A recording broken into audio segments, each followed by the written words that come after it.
Assalamualaikum warahmatullahi wabarakatuh. Selamat datang di channel Dekar. Di sini akan bahas masalah motor yang ada di muka bumi agar kita tidak awam lagi dan tidak mudah dibodohi. Di video kali ini, ya betul sekali, ini motor baru dan motornya ini masih 1000 km, seribuan kilometer lah. Lebih tepatnya ini 1600. Ini motor baru. Tapi kalian tahu keluhan dari konsumennya, keluhan dari ownernya, pemilik motor ini, motornya kayak enak bias. Kok agak sing kurang gitu. Kok bisa ya? Padahal masih servis gratis 1 kali. Apakah benar servis gratis 1 kali itu hanya gimmick dan hanya ditiup-tiup atau hanya dilihat-lihat atau dilus-lus? Atau ya kalian tahu sendirilah ya, pernah ngerasain servis gratis tuh diapain aja? Kalian komen di kolom komentar supaya yang lain tahu seberapa pentingkah servis gratis itu. Ya mungkin sebagian pihak ada yang bilang biar garansinya gak luntur. Tapi tuh ada tuh orang yang motornya rusak sebelum waktunya diklaim di dealer. Ada aja alasan yang bikin garansi itu nggak lolos. Betul tidak? Ya maklum ya, mungkin proses garansi itu ribet ya. Dan saya pernah ngalamin juga kalau ngeklaim garansi itu nggak semudah makan cilok ya, tinggal lep. Tapi masih butuh proses analisa. Ini itulah yang bikin mekanik tuh pusing. Padahal sudah pusing mikirin target penjualan, mikir gajian ya segitu-gitu aja, dan masalah keluarga yang sudah punya keluarga. Jadi mungkin mereka milih aman. Jadi garansi akhirnya banyak yang gagal dan itu miris. Dan di kilometer 1000-an ini HND akan bedah dan akan membukanya di depan kalian supaya kalian tuh lebih pinter lagi, biar nggak ngarang ngada-ngada. Kalau emang di kilometer 1000 itu butuh dibongkar, bukan dijampi-jampi atau diraba-raba, apalagi cuma disemprot-semprot, apalagi cuma kedar parkir aja, riset komputer gak jelas, gimmick, itu selesai. Ya wajar, gratis. Tapi kalau kalian tahu dan kritis, kalian bisa lebih detail lagi dan bisa meniru atau melakukan langkah-langkah yang sebentar lagi saya akan terapkan, saya akan pamerkan. Ya maaf, mungkin agak panjang lebar ya, soalnya ini bener-bener sudah kebangetan. Jadi konsumen itu sepertinya hanya dimanfaatkan aja yang awam, dan saya harap sudah nggak ada lagi. Dan ya minim lah konsumen awam. Jadi biar mereka beli motor mahal-mahal dengan jerih payah, yang jerih payah ya. Tapi kalau yang dengan hasil uang korupsi ya setelah kalian lah. Yang jelas saya lebih salut ke konsumen yang jerih payah uangnya buat beli motor impian. Setelah dapat ternyata motornya bikin kasihan. Kasihan yang punya. Soalnya bentar-bentar rusak, bentar-bentar rewel, bentar-bentar keluhan. Padahal yang mereka inginkan beli motor itu ya nyaman. Tapi kenyataannya nggak aman buat kantong kalian. Jadi langsung aja kita bongkar.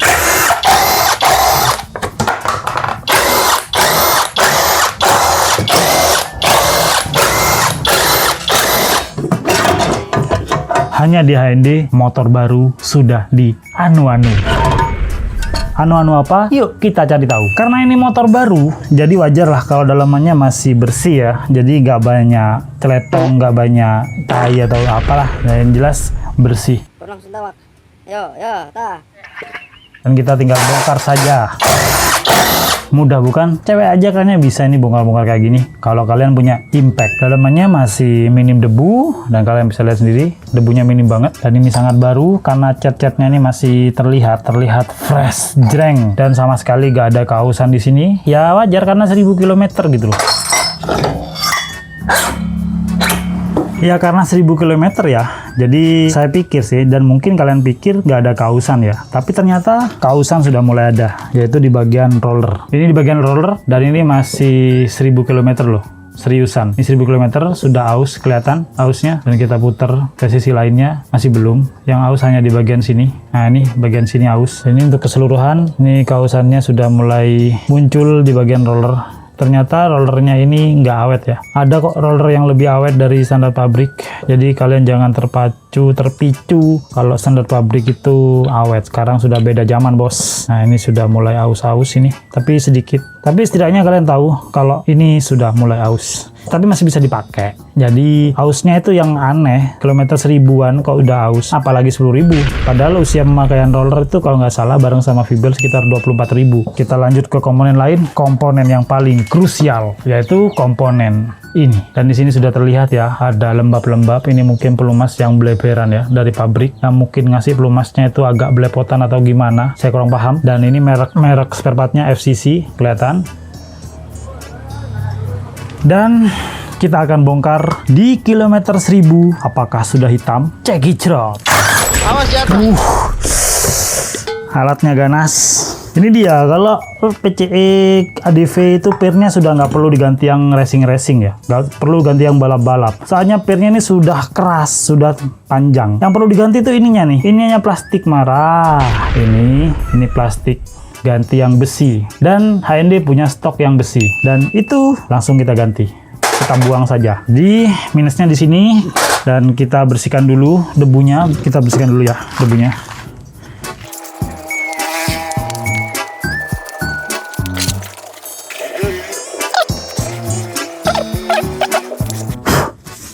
Saya berani bertaruh apalah kalau di bengkel resmi, apalagi kilometernya segini ya, kalian nggak akan nemuin model servisan kayak gini sampai dibongkar, dibersihkan, apalagi diberi tisu. Karena mungkin di pikiran kalian motor baru ini di kilometer 1000 ini motor bayi, dimana namanya bayi gak punya dosa ya, motor berarti gak punya rusak, gak punya keminusan. Jadi ada betulnya juga, tapi perlu kalian sadari motor sekarang beda sama motor dulu bung. Motor dulu itu meskipun gak diservis, bahkan orang di kampung saya motor itu nggak perlu servis kalau nggak rusak, dan itu berjalan bertahun-tahun. Kalau udah rusak ya baru mereka servis ya, meskipun habisnya banyak ya. Tapi motor sekarang nggak diperhatikan sedetail ini, itu bakal menabung kerusakan kecil, kerusakan yang awalnya ngerembes lah dari sini. Ini dari silnya, ini kebetulan belum karena masih 1000 ya, wajar. Tapi biasanya di kilometer 4000 ke atas atau 5000 ke atas. Kalau kalian nggak percaya, kalian bongkar sendiri. Apakah saya ini mengada-ngada? Karena saya sudah sering bikin konten itu di kilometer 4000 bocor, 5000 bocor, 6000 ngerembes, apalagi yang 10.000 ya, udah jangan dibilang. Dan ini saya buktikan kalau pelumas di dalam sini itu sudah jelek ya. Ini belum pernah saya bongkar, dan saya hanya pakai feeling saja, feeling pengalaman. Dan kita bongkar bareng-bareng ya, ini pakai audio seram-seram gitu ya.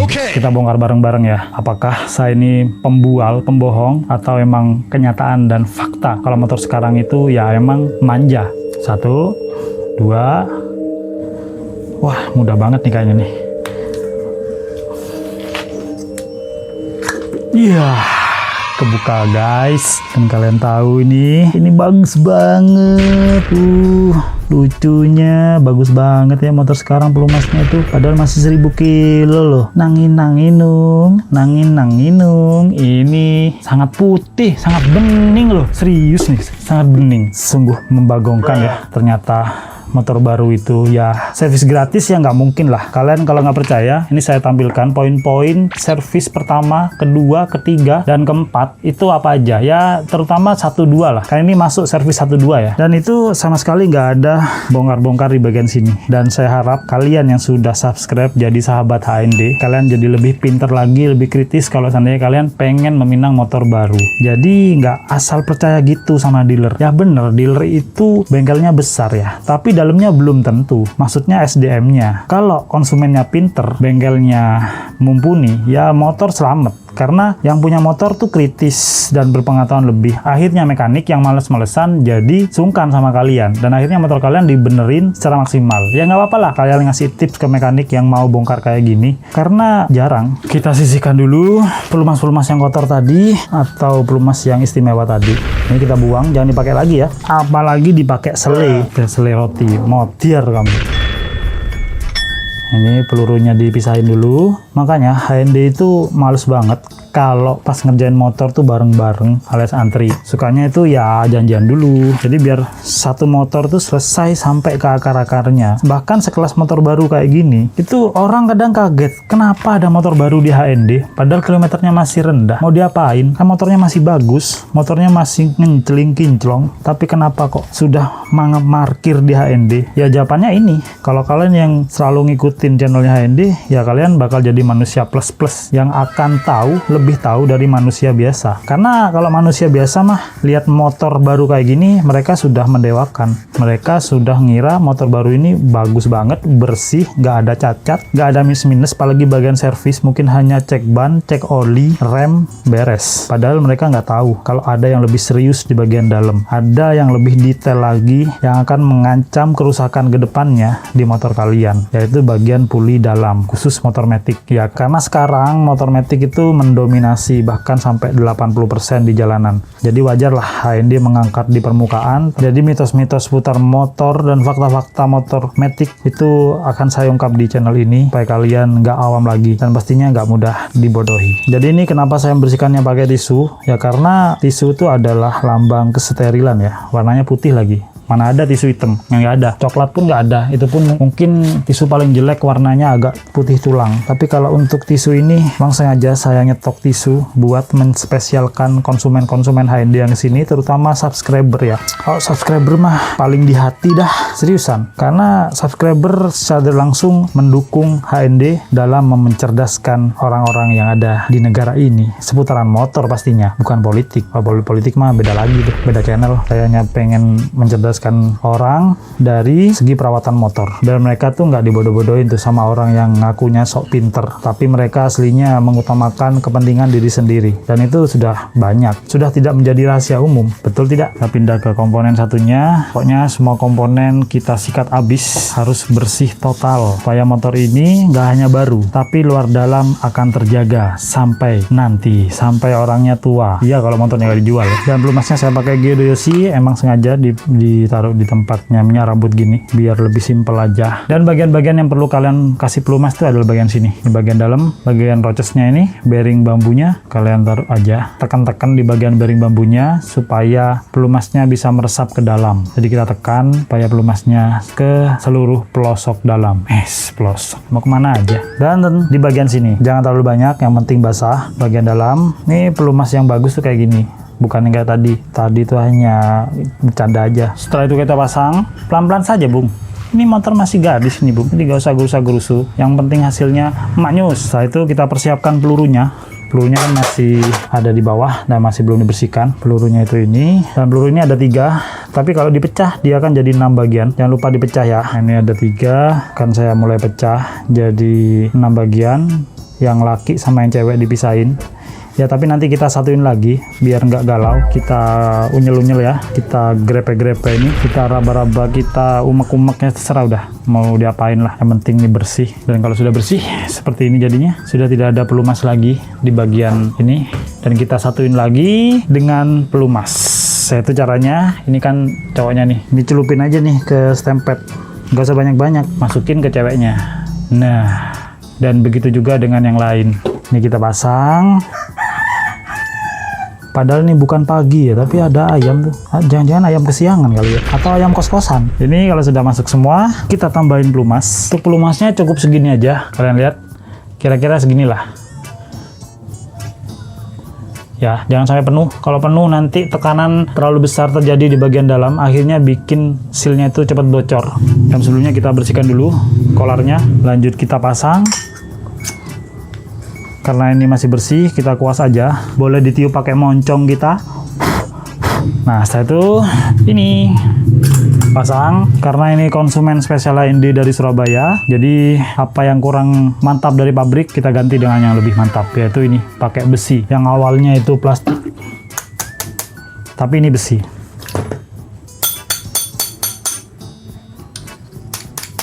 Ini besi, ini plastik. Jadi ini kita buang, pakai yang besi PNP, istimewa. Kita pasang, sudah gak plastik-plastik lagi, karena orangnya request, mas ini tolong motornya diistimewakan ya, servisnya yang paling bagus dah, yang penting yang terbaik. Jadi HND amanah akan mewujudkannya di depan kalian. Kalau HND bukan bengkel kaleng-kaleng ya, meskipun bengkelnya sih terpencil sih. Di depan HND ini jujur nih, ini lantainya rusak, kadang dijadikan WC itu sama kucing ya, dibuat nelek bajingan dua kucingnya tuh. Saya yang sering buang teleknya, padahal yang suka kucing tuh anak saya ya. Jadi nggak apa-apa lah, namanya aja bengkel perindapan ya. Yang penting rasanya sultan, bukan perindapan lagi. Kita tutup, kita pasang. Ingat adegan ini nggak bisa dicontoh di rumah, injek-injek gini. Soalnya kalau injekannya kurang pas bisa mencelat nang raimu. Seburung tuh Yowan, mencelat raimu, boncos kafe raimu. Udah selesai, kita tiup-tiup. Ini bukan ulang tahun ya, tapi ini memang ritual khusus ini, tiup-tiup nih.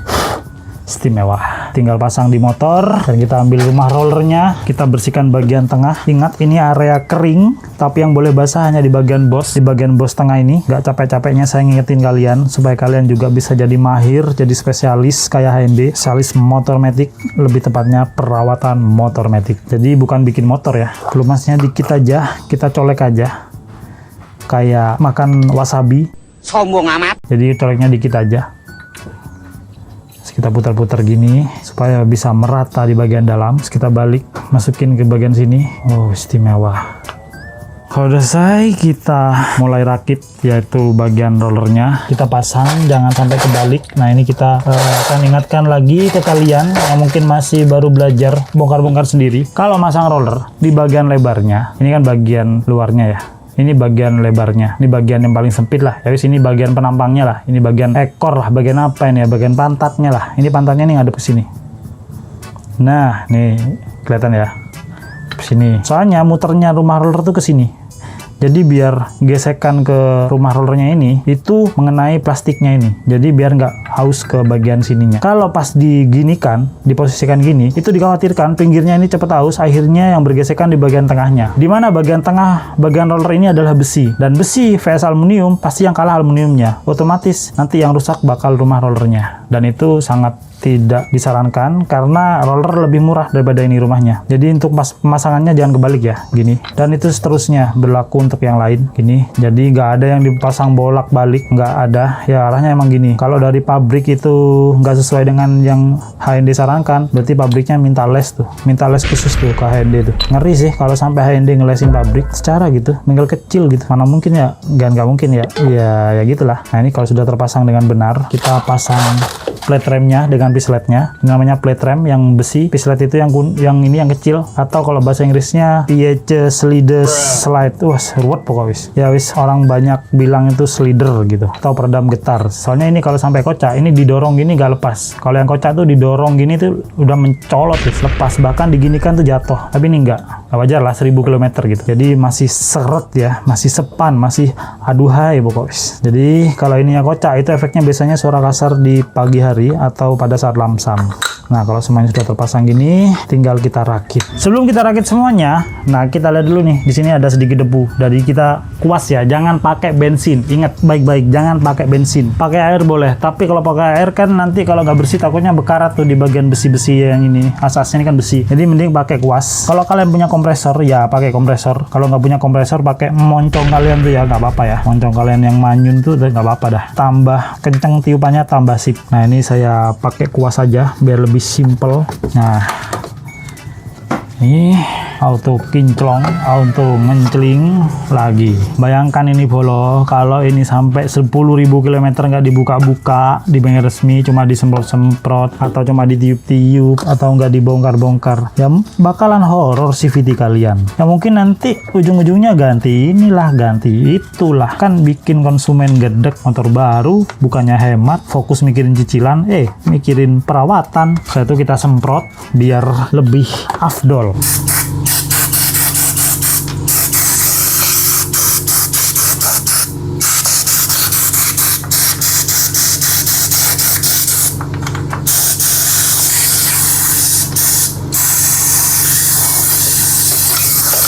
Kalau sudah selesai, kita finishing, yaitu kita bersihkan bagian asnya. Kenapa? Karena ditakutkan saat kita nyemprot tadi, debu-debunya itu ada yang nempel di bagian sini. Soalnya kalau sampai nempel, di sini itu tempatnya bearing. Nah, kalau bearing kena debu, kalian tahu sendirilah. Kalau bearing sampai luka, itu akan menyebabkan bearing jadi berisik dan bahkan bisa mengakibatkan kebocoran pada seal kalau debunya dibiarin. Jadi sedetail itu ya, mesin itu ya. Ya, nggak hanya ngertiin perasaan cewek aja detail ya. Ulang tahun lah, ngitin makan, minum, berak, cebok, tapi mesin tuh juga harus diingetin sedetail ini biar nanti hasil servisnya istimewa. Nggak apa-apa lah kalian bayar lebih mahal dikit kalau mekaniknya itu ya sedetail ini. Ya nggak mau bagus-bagusin saya sendiri ya, tapi emang saya ini tujuannya ngedukasi kalian supaya kalian itu cerdas jadi manusia, nggak mudah dikibulin, nggak mudah dibego-begoin ya pastinya ya. Jadi motor kalian selamat sampai tujuan. Selesai baru kita rakit, kita pasang satu persatu. Jangan sampai kebalik, masang V-bel. Kalau untuk Honda nggak ada arah panah, yang penting tulisannya bisa kebaca gini, bukan kebalik gini ya, kan nggak bisa dibaca tuh kebalik. Nah gini, ambil rumah. gandanya kita, kalau yang punya kekuatan, ditarik aja. Nah ini baru bisa dipasang, soalnya kalau nggak ditarik kayak tadi itu sulit untuk masuk ke bagian depan.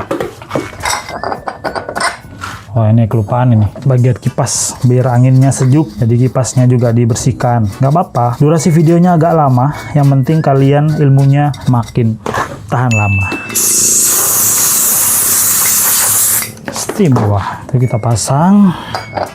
Jadi supaya motor kalian tuh nggak ada efek-efek geredek di kemudian hari. Ya efek geredek tuh awalnya ya dari sini nih, nggak detail dalam pembersihan. Akhirnya seal puli bocor dan mengakibatkan rumah ganda ini lembab. Akhirnya geredek atau getar di putaran awal. Nggak peduli motor kalian sebagus apa, kalau perawatannya ala kadarnya, nggak serius, jadi ya bakal jelek juga nanti. Kita kencengin, cukup, jangan berlebihan. Kalau dol, sakit kepala mekaniknya. Istimewa, langsung kita hidupin.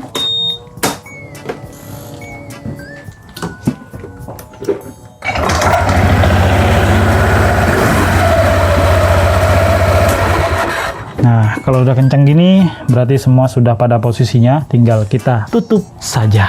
Nah, di bagian sini masih bersih, jadi kalian jangan bertanya-tanya, kok tutupnya gak dibersihin? Karena masih bersih, jadi nggak perlu.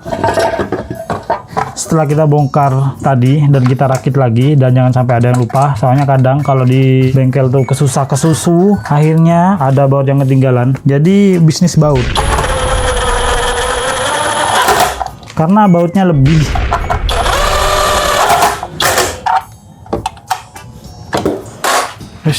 Setelah bagian CVT ini selesai, karena orangnya minta spesial, jadi ini saya lanjut ke bagian pengereman, yaitu minyak rem. Kalau untuk air radiator kan mungkin masih baru ya, karena ngetapnya itu setiap 1 tahun sekali. Cuma dari pengalaman saya, motor-motor baru itu yang sering bermasalah biasanya di area CVT dan area rem berat biasanya. Kalau komstir kan biasanya 1 tahun atau bahkan ya sekitaran 1,5 tahun lah, itu sudah mulai menunjukkan gejala kocak lah, berat. Jadi komstir nggak terlalu ya. Baru nanti kalau sudah hampir 1 tahun, kalau bisa dibongkar ganti pelumas. Tapi percuma sih komstirnya itu, soalnya bahannya kurang bagus yang sekarang. Mending kalian kalau seandainya pengen komstirnya nggak kumat-kumatan, itu ganti komstir yang lebih bagus. Contohnya komstir Vaito atau SKF. Jadi kedua komstir ini lumayan badak dibanding komstir bawaan motor. Ini adalah contoh tempatnya minyak rem yang akan saya ganti lagi, dan ini saya nggak percaya sama produk minyak rem pabrik. Dan di sini saya akan buktikan kalau minyak rem pabrik itu kurang bagus dan ada yang lebih bagus. Bukan cari yang jelek ya. Ya memang ada yang lebih jelek dari minyak rem pabrik, tapi kita yang akan ganti karena motor ini motor premium, jadi saya akan ganti dengan minyak rem yang lebih bagus. Ini contoh rem yang sudah agak berat. Ini berat, mainnya itu dikit banget, seharusnya sampai sini empuk, tapi ini kesannya tuh berat. Beda sama cakram sini, ini mainnya jauh, ini masih tergolong empuk. Beda dengan ini berat. Jadi kita akan cari permasalahannya, dan itu pasti gak jauh dari minyak rem. Kita buka segelnya, karena ini masih segel, kalian tahu ini warna kuning ini masih segel dan gak berubah. Dan kalau kita rubah itu dia akan, nah ini baru gak segel udah. Nah ini contoh motor masih segel. Jadi kita bongkar, kita bandingkan dengan minyak rem punya HND, karena HND pakai minyak rem yang lebih bagus, dan punya pabrik tuh biasanya agak kekuningan. Nah benar, kayak minyak minyak goreng, tapi ini bukan minyak goreng. Dan untuk cara mengambilnya supaya kita bisa bedakan mana yang lama sama yang baru, kita sedot aja pakai selang. Kita sedot pakai moncong kita ya. Kalau udah habis kita buang, dan kita bersihkan pakai tisu. Kita ambil tisu, kita sedot habis nih minyak rem lama sebelum kita blading. Nah emang cara ngurasnya kayak gini, pakai tisu ya, jangan pakai serbet jelek ya, soalnya ini rem kalau sampai ada kotoran itu bisa bahaya, rawan blong, karena piston remnya bisa aus dan bikin kompresi dalamnya bocor, dan itu sangat bahaya. Mending kalian korban tisu daripada kalian korban diri kalian sendiri. Dan ini kalau udah bersih, kita ganti dengan minyak rem yang saya maksud, minyak rem mantul. Ini minyak rem mantul, dan ini minyak remnya agak mahal ya kalau kalian beli sendiri. Tapi ini saya akan contohkan kalau minyak rem ini lulu kok obat dewe beda. Nah kita tuang langsung. Nah kalian bisa bedakan kan minyak rem yang bagus itu seperti apa? Dia bening, tak berwarna. Sepertinya kebanyakan nih, ya tinggal dikurangin aja ya. Nah, satu kita lanjutkan proses bleeding. Dan untuk proses bleedingnya kalian udah tahu ya gimana caranya mompa. Yang penting kalian udah tahu bedanya minyak rem bawaan pabrik yang diklaim tuh baik dot 4, ya ternyata masih ada yang lebih baik yaitu dot 5. Itu yang saya tadi sampaikan, yaitu punya Motul. Jadi biar pengereman jadi jauh lebih bagus. Dan ini akan saya tap biar ini masuk ke bagian dalam. Semoga bermanfaat. Jadi semoga kalian bisa memetik hikmah, memetik pelajaran yang sangat bermanfaat di video kali ini. Karena emang bener di kilometer 1000 motor baru, dan itu seperti bayi baru lahir ya. Ternyata motor sudah punya dosa. Dosa apa ya? Dosa pelumas tadi itu hitam atau jelek. Beda sama bayi. Kalau bayi beda bos. Bayi itu ya emang bener kamu punya dosa. Tapi ini motor ini diciptakan oleh manusia yang berdosa. Bener nggak? Termasuk saya sih. Tapi sebagaimana kita meminimalisir kejelekan itu supaya kita bisa memperbaikinya agar tidak tercipta produk yang mudah rusak dan bikin kita rugi dalam perawatan. Jadi semoga kalian bisa mengingat betul dan merubah statement awam kalian tentang motor baru itu emang harus dimanja-manja, tapi enggak. Motor baru itu harus di detailing juga supaya motor baru tetap baru dan nyaman, nggak nyiksa kehidupan kalian. Jangan lupa bersyukur hari ini. Assalamualaikum warahmatullahi wabarakatuh. See you next video.